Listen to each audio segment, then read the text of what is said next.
untuk mensiarkan Islam, gitu loh. Saya rasa gitu. Jadi kita ke apa caranya kita punya alumni kita manfaatkan untuk siar Islam itu, apalagi kita alumni sekolah Islam.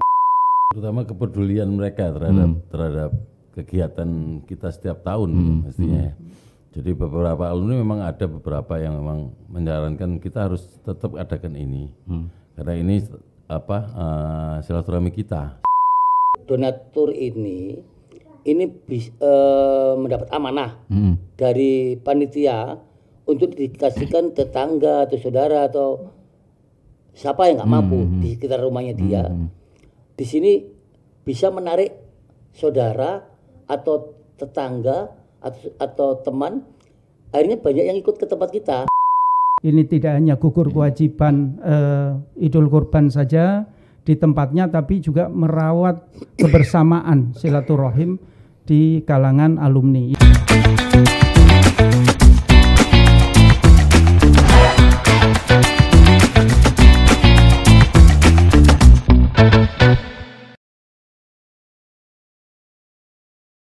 Assalamualaikum warahmatullahi wabarakatuh.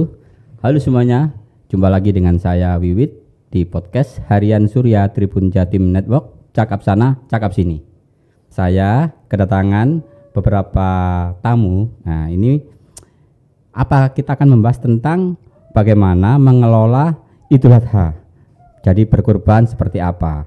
Yang menarik karena mereka ini bukan dari organisasi seperti masjid, seperti apa, tapi komunitas dari alumni SMA Muhammadiyah II Surabaya. Mereka ini adalah alumni yang sudah puluhan tahun lulus dari sekolah, kemudian berkumpul urunan, dan urunan ini beli sapi, kemudian disembelih bareng-bareng dan didistribusikan kepada mereka yang berhak untuk menerima dagang itu. Yang menarik kenapa? Karena alumni ini sudah puluhan tahun tapi mereka masih guyup di situ ya. Catatan saya di situ karena memang mereka ini masih guyup, kompak, kemudian sudah beberapa tahun ini mereka melakukan penyembelihan kurban secara bersama-sama. Nah, ini sangat menarik. Bersama saya ini ada 3 orang. Ada Pak Haji Darwis ini sebagai penasehat dari alumni. Assalamualaikum Pak Haji Darwis. Waalaikumsalam warahmatullahi wabarakatuh. Kemudian ada Pak Hermawan ini selaku humas ya. Jadi humas dari kegiatan alumni Muhammadiyah tahun 92. Kemudian ada Pak Fikri. Assalamualaikum Pak Fikri. Waalaikumsalam warahmatullahi. Pak Fikri adalah sebagai ketua dalam penyembelihan Idul Adha nantinya di tahun ini, tahun 2023. Saya ini ingin bertanya, ini gimana ini ceritanya kok bisa alumni yang sudah tahun 92 kemudian lulus, kemudian masih kompak dan beberapa kali melakukan kegiatan penyembelihan Idul Adha atau Idul Kurban. Boleh mungkin diceritakan, mungkin ini bisa menginspirasi teman-teman alumni yang lain nantinya ya. Jadi gini, pertama itu terlaksananya di tahun 2015. Tapi di saat itu belum terorganisir. Cuman memotong 1 ekor lembu di rumah Pak Haji Abbas, teman kita juga. Terus dengan tahun 2016 kita kembangkan, kita organisir, alhamdulillah berjalan dengan pesat. Di saat itu memang pertama mencari data-data dari teman-teman itu gampang-gampang susah, gitu loh. Apalagi disuruh berkorban. Disuruh berkorban. Kalau data sudah datanya susah ya. Tambah mana ditarik kurban. Benar, ya Pak. Jadi gitu Pak Wid. Di situ kita mencari data melalui teman kita Pak Hermawan, menemukan data-data itu, terus langsung kita hubungi teman persatu. Akhirnya alhamdulillah di saat itu berjalan, kita cari donasi, berjalan. Terus keluh kesahnya banyak sekali. Gimana caranya cari sapi? Saya kan belum pengalaman saat itu ya. Pertama kali. Ditentukan dari bentuk panitia. Dibentuk panitia itu tahun 2016. Waktu itu saya tunjuk sebagai ketuanya Pak Haji Abbas pertama kali. Itu yang pertama kali berkorban ya untuk alumni ini 2016. Yang organisir ya, terorganisir oleh alumni itu tahun 2016. Sebelumnya belum ada organisasi, apa ketuanya nggak ada, belum ada. Cuman urunan biasa 2015 itu. Berapa orang waktu itu yang pertama itu? Kurang lebih antara 6 orang. Berarti mungkin kalau patungan sudah dapat sapi 1 itu ya. Benar. Memang waktu itu memang ada kerentak hati untuk melakukan penyembelihan atau memang alumni ini memang kompak waktu itu? Karena kan mengingat waktu itu kan masih sedikit ya ininya ya. 2015 belum kompak sama sekali. Kita kompakkan itu insya Allah tahun 2016. Baru kita kompakkan, kita bentuk organisir atau struktur organisasinya. Ketuanya, ada bendahara, ada sekretaris, bahkan ada bagian seksi pembelian, ada semua itu. Terus, Pak Haji Darwis seksi apa waktu itu? Waktu itu saya wakilnya, wakilnya. ketuanya Pak Haji Abbas. Pak Haji Abbas ya. Pak Haji Abbas. Alhamdulillah di saat itu kita mendapatkan 4 ekor sapi dari donasi alumni 92 itu. Gitu loh. Terus kita pertama informasi itu masuk, ada katanya dari teman-teman itu ada yang jual sapi di daerah Tongas, Lumajang. Woi, nggak kurang jauh nih. Kita sempat berjalan ke sana. Berangkat subuh, pulang subuh pernah kita alami itu. Itu pertama kali kita ngerintis, memang susah sekali. Sebentar, itu nanti aja. Sekarang saya tuh ingin tahu bagaimana mengakomodir teman-teman yang mau berkurban atau kita nawari berkurban. Nggak sedikit loh kayaknya, kalau 7 orang kan berarti kalau waktu itu sapinya harga 20 udah 3 jutaan ya. Gimana itu? Mungkin Mas Hermawan. Ya mungkin pertama kita collect dulu ya. Jadi beberapa alumni yang kita notabene kita ajak mereka untuk berdonasi atau berkorban, kita tawarkan ya dengan berbagai macam cara lah, proposal, meyakinkan ini yang susah mereka, ya. Termasuk nanti masalah pembagiannya, dapatnya apa saja kita sampaikan semua. Dan Pak Haji Darwis ini yang bolak-balik beliau ini sudah spesialis soalnya. Jadi kita pun mencari donasi, kita bekerja sama. Ini coba ditawarkan. Ini termasuk yang luar kota juga kita tawarkan. Kadang-kadang mereka juga kan sudah aku berkorban tapi nanti pendistribusinya saya serahkan panitia. Ya kita percaya. Jadi perlahan itu kita konstan 5 sapi Pak dari Pak Haji Darwis ya. Dari 2016 4 sampai 5 sapi itu 2016 itu sudah dapat 4 sapi ya. 4 sapi. Berarti kalau dibagi 7 orang 4 kali 7 ya ininya yang donaturnya ya. Jadi ini ya ada semacam organisasi yang setelah sebelumnya ini manajemennya kawa-kawa, kemudian yang tahun 2016 sudah mulai jalan ini organisasi ya. Benar. Itu apa yang waktu itu menginspirasi kalian untuk ayo Rek, kita kurban gitu, apa sih sebetulnya?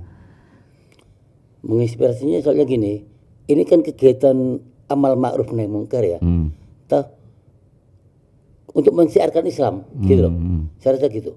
Jadi kita ke apa caranya kita punya alumni kita manfaatkan untuk syiar Islam itu, apalagi kita alumni sekolah Islam kan gitu. Terus didukung sama semua alumni hingga berjalan sampai saat ini gitu loh. Jadi alhamdulillah semua teman-teman juga mendukung, bahkan itu pun stabil, nggak berkurang gitu loh. Selama 2016 sampai 2023 ini antara 4 sampai 5 ekor itu terlaksana terus. Iya. Apa ada target enggak ya? Ya, kalau dikatakan target kita ya kalau bisa sih minimal ada. Minimal kalau ada 3 atau 4, pokoknya kita bisa gimana caranya motong. Tapi selama ini kita tidak pernah motong 3 itu tidak pernah. Minimal 4, 5. Saya rasa gitu. Oke, itu nanti teknisnya seperti apa? Nah, saya ingin tahu ini Pak Fikri ini sebagai ketua untuk penyembelihan kurban tahun ini ya. Begitu Pak Fikri. 2020. Mungkin sudah ada rencana-rencana atau masih tetap sama seperti tahun-tahun sebelumnya Pak Fikri? Jadi arahan dari Pak Haji Darwis selaku penasehat kita di kepanitiaan itu setiap tahun sudah ada 4 sapi at least ya minimal untuk disembelih, dan ini merupakan tadi yang disebut beliau amar ma'ruf nahi mungkar. Jadi kami di kepanitiaan ini akan melanjutkan apa yang kemarin-kemarin sudah berjalan, dan tahun ini ada yang sedikit berbeda karena selama 7 tahun penyembelihan sapi lebih kurang itu dilaksanakan di kediaman Pak Haji Darwis. Nah, pada rapat terakhir dengan teman-teman panitia itu ingin berbeda di tahun ini tempatnya. Selama ini di Surabaya, dan insya Allah di Idul Kurban tahun 2023 ini akan dilaksanakan penyembelihan di Kabupaten Sidoarjo. Nah ini mungkin juga mengena terkait dengan tujuan siar tadi, bahwa alumni 92 SMA Muhammadiyah 2 Surabaya itu bisa memberikan sumbangsih dan amal ibadah begitu, dan kita sama-sama merasakan Idul Kurban begitu. Itu Pak Wiwit. Selain siarnya lebih meluas, kemudian ada kemungkinan lain mengajak teman-teman dari alumni lainnya di Sidoarjo yang belum bergabung seperti itu mungkin ya. Betul. Jadi terkait dengan tempat, sebenarnya teman-teman tidak ada kendala karena yang dari luar kota pun selama ini insya Allah itu bisa menyalurkan kurbannya melalui alumni dan penyalurannya dipasrahkan kepada panitia. Namun untuk saat ini ingin siarnya tadi diperluas lagi di Kabupaten Sidoarjo, dan mungkin di tahun-tahun mendatang juga tidak menutup kemungkinan penyembelihan dan penyaluran hewan kurban ini bisa dilaksanakan di luar kota Surabaya dan Kabupaten Sidoarjo begitu. Di tempat lainnya. Di tempat karena lain. Di Surabaya sudah pernah, di Sidoarjo mungkin tahun ini kalau nggak ada kendala insya Allah ya kan. Kemudian mungkin di tempat lain. Yang saya bayangkan itu bagaimana sih mengelola keuangan, kemudian nantinya itu mencari sapi yang sesuai, karena apa? Karena ini kan melibatkan banyak donatur. Kemungkinan aku pengen sapinya besarnya sekian, aku pengennya sapinya nggak gede-gede, pokoknya urunanku masuk. Itu kan susah sekali. Saya membayangkan ini sangat ribet gitu. Itu mungkin ada pengalaman yang bisa dibagi di sini mungkin. Jadi gini, memang pelaksanaannya itu sangat ribet sekali. Bahkan membutuhkan pemikiran yang pemikiran yang ekstra, tenaga yang ekstra. Soalnya gini, kita cari sapi itu kan dengan harga yang sama, mendapatkan sapi yang sama. Kemungkinan di tengah lapangan itu, di lapangan itu tidak ada, susah. Entah di pasar, dari mana. Kadang-kadang kan harga sapi itu kan beda-beda. Jadi kadang-kadang yang penting kita donasi, katakanlah tiap orang 3 juta. Jadi kalau kali 7 kan 21 juta. Ya kan? Terus harga 21, harga sapi sama, harganya 21, besarnya sama. Saya rasa kalau di lapangan susah cari kayak gitu. Jadi kadang-kadang ya ada yang harga 21, ada yang harga 20, pas harga 20 gitu loh. Dengan kondisi uang itu kita baru bisa memilihkan sapi, oh ini bagus, ini jelek, ini apa. Itu tekniknya kayak gitu. Selama ini kayak gitu. Oh, gitu. Berarti ini teman-teman ini mempunyai tim khusus ya tim untuk khusus, pembelian sapi ini ya. Iya. Karena kan sudah berpengalaman beberapa tahun sebelumnya. Jadi misalkan dengan melihat kondisi sapi seperti ini, oh nggak mungkin, atau seperti apa? Ada tim khusus seperti itu ya mungkin ya? Iya. Selama ini kita ada tim khusus, memang 3-4 orang itu datang ke petani. Kita selama beli itu di petani kebanyakan. Harganya ya petani. Nah, jadi di situ kan harganya satu lebih murah. Yang kedua, sapi itu mungkin lebih sehat atau gimana kan gitu. Soalnya kalau sapi udah di pasar-pasar itu kan kadang-kadang udah tangan kedua, tangan ketiga, kadang-kadang gitu ada pelantik itu kan enggak gitu loh. Nggak ada resiko ya kalau beli di luar kota atau ke petani gitu. Resiko sapinya ini mungkin nanti waktu dikirim itu ngamuk atau apa gitu. Pengalaman seperti itu ada enggak ya? Jadi gini, selama ini alhamdulillah kita perjanjian awalnya kita beli itu nggak langsung cash Pak. Kita nggak cash, kita lihat kondisi sapi itu dengan harga yang sesuai, kita cocok, kita DP dulu. Perjanjian tertentu perjanjian kita. Kita DP kegemukan sapi, katakanlah umpama ini ya 1 kintal gitu ya, beratnya 1 kintal. Kita mintanya gitu, pokoknya pas hari H kita minta dikirim ke tempat penyembelihan.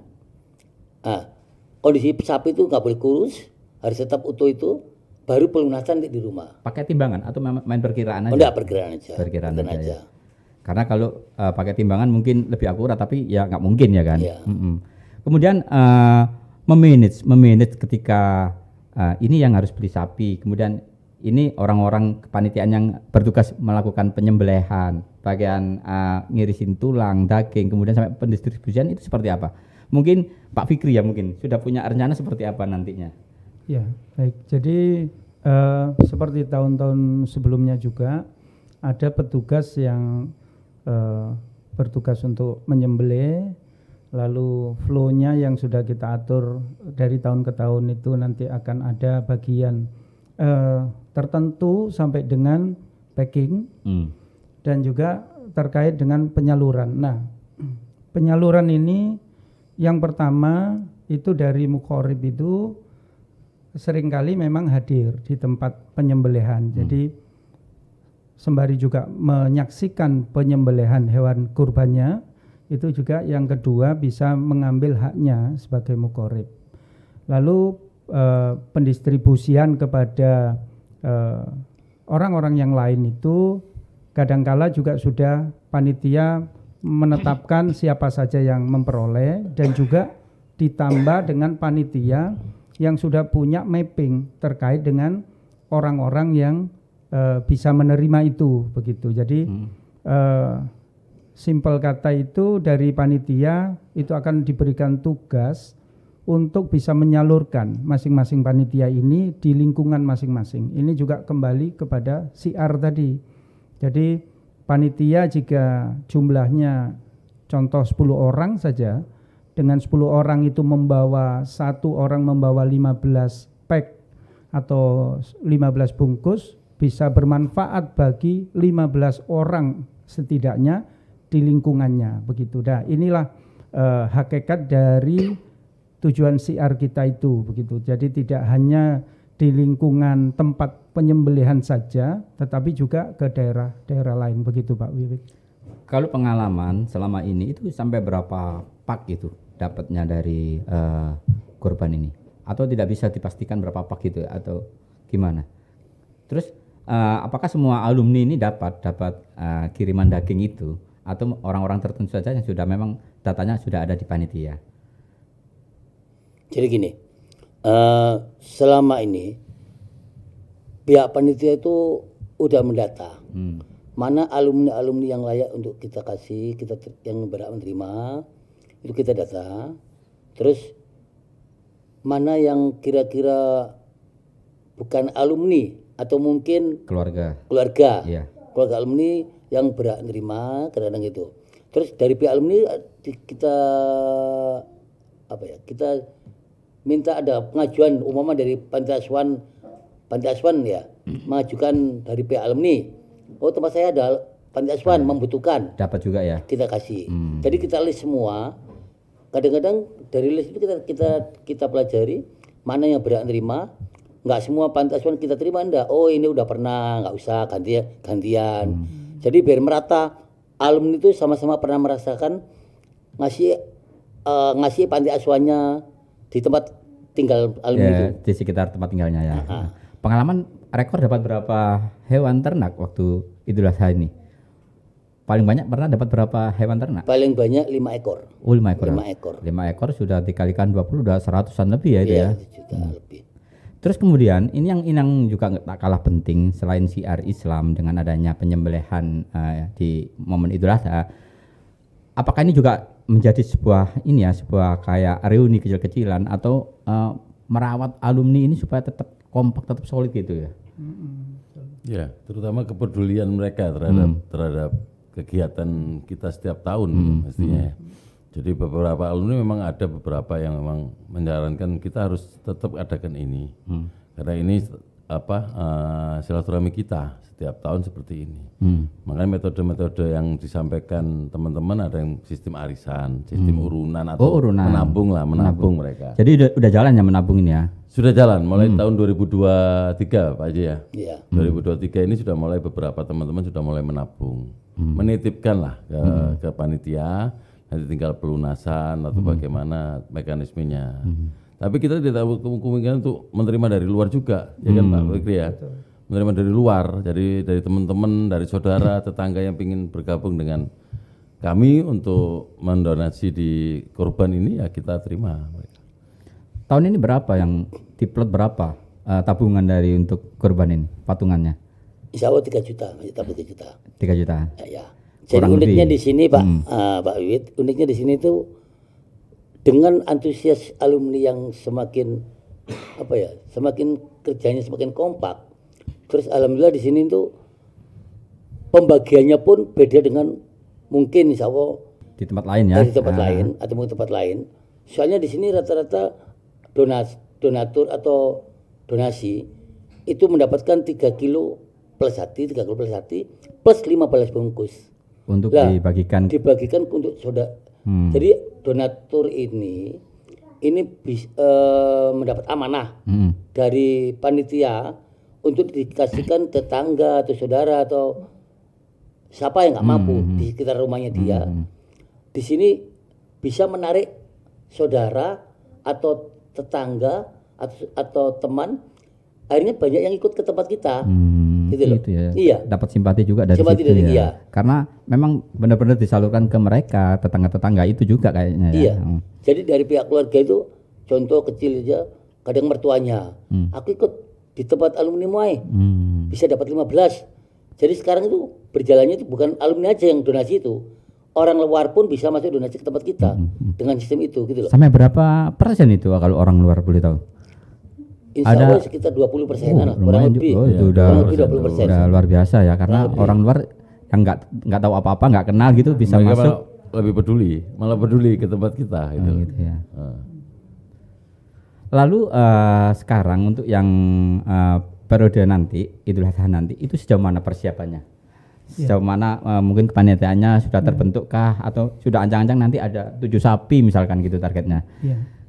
Jadi kepanitiaan yang saat ini kebetulan oleh teman-teman alumni saya diberikan amanah untuk menjadi ketua panitianya, dan alhamdulillah di rapat terakhir itu kita sudah insya Allah bisa masuk mengumpulkan untuk 2 sapi kemarin insya Allah, dan ini akan terus bergulir ya. Kita berharap setidaknya 4 sapi itu target kita, dan mudah-mudahan bisa lebih.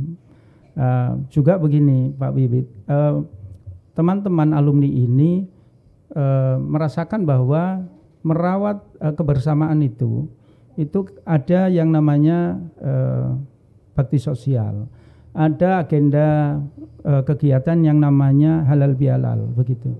Namun untuk yang Idul Kurban ini itu sedikit unik karena memang tantangannya cukup besar, effortnya juga cukup besar, sehingga tidak mungkin tidak semua alumni tidak hanya di SMA Muhammadiyah 2 Surabaya, tetapi juga bisa di tempat lain. Mungkin itu hal ini perlu atau menjadi tantangan tersendiri Pak Wiwit itu. Nah, saya belum menemukan selama ini ada alumni SMA yang di angkatan seperti itu gitu masih kontak, kemudian masih punya agenda penyembelihan gitu. Salah satu menukil ayat Al-Qur'an yang teman-teman alumni Semamda ini adalah wa khairun nas anfa'uhum linnas. Jadi keinginan teman-teman alumni ini menjadi manusia yang bermanfaat bagi orang lain begitu.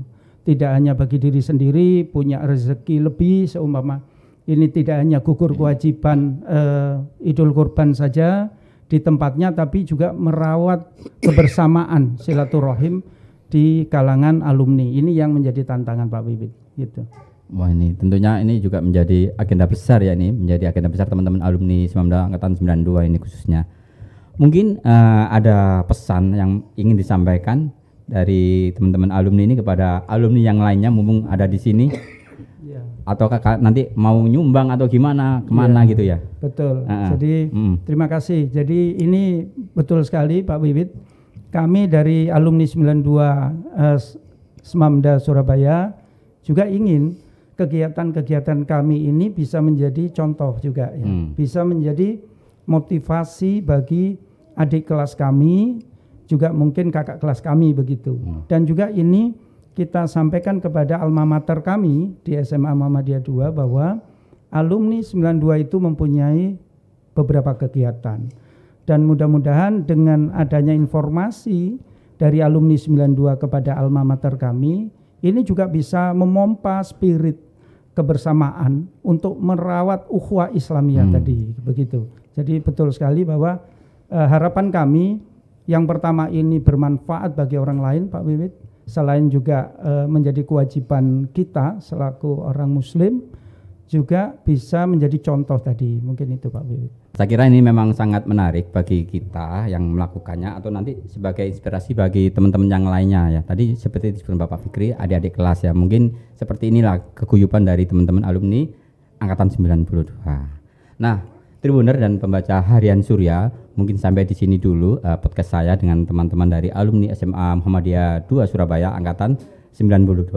Mungkin nanti bisa disambung lagi dengan edisi-edisi atau program-program lain dari alumni yang tentunya lebih menarik. Cukup sekian, terima kasih. Assalamualaikum warahmatullahi wabarakatuh. Waalaikumsalam warahmatullahi wabarakatuh.